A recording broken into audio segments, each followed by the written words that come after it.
Kalau ada gejala-gejala seperti depresi ini yang muncul, coba silakan cepat berkonsultasi ke dokter jiwa di dokter rumah sakit Datu Beru.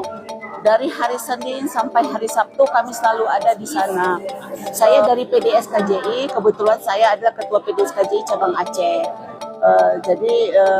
Kita kan sudah selama, tapi saya bertempat tinggal di Takengon Aceh Tengah. Jadi dari hari pertama kejadian saya sudah di sini.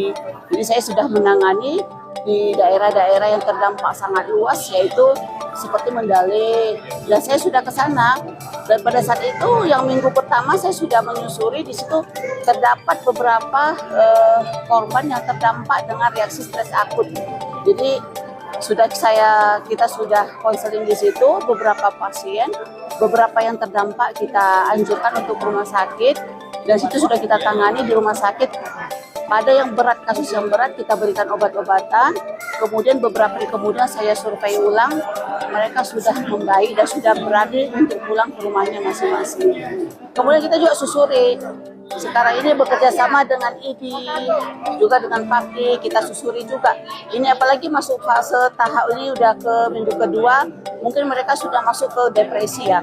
Dengan kehilangan rumah, suasana hati yang murung, kemudian rasa letih, dan itu sudah kami dapatkan di beberapa tempat titik ya, di daerah Jongo, daerah Payerejo, Jongo Belem, Jongo Batin, kemudian sekarang ini Toweren.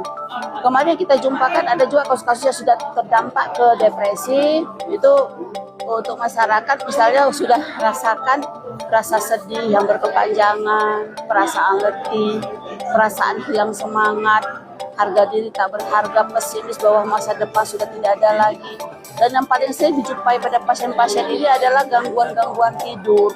Nah, mereka pasti teringat ya dengan suasana-suasana yang traumatis. Dan kalau ada gejala-gejala seperti depresi ini yang muncul, coba silakan cepat berkonsultasi ke dokter jiwa di dokter rumah sakit Datu Beru.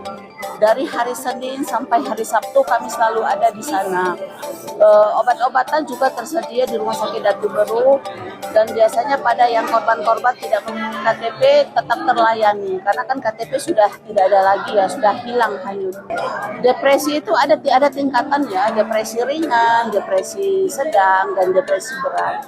Kalau depresi ringan kita perlu konseling saja, mereka sudah bisa menerima kenyataan dan tidak perlu pengobatan, hanya konseling, mereka curhat.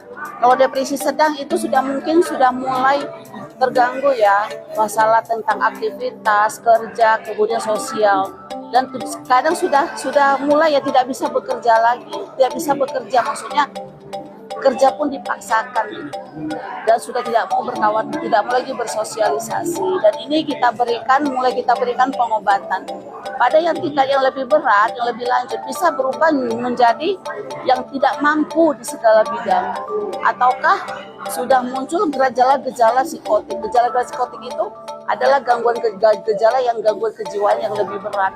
Misalnya bisa dia berhalusinasi, ataukah ada juga pikiran-pikiran yang untuk bunuh diri ataupun untuk mengakhiri hidup. Saya ke rumah sakit, ke rumah sakit Datu Beru, dokter jiwa di sana. Dari hari Senin, Selasa, Rabu, Kamis, Jumat, Sabtu kami ada di sana. Silakan berkonsultasi. Pada kasus-kasus yang berat mungkin kami akan memberikan obat. Pada kasus-kasus yang ringan mungkin pasien hanya perlu curhat, ya konseling saja gitu.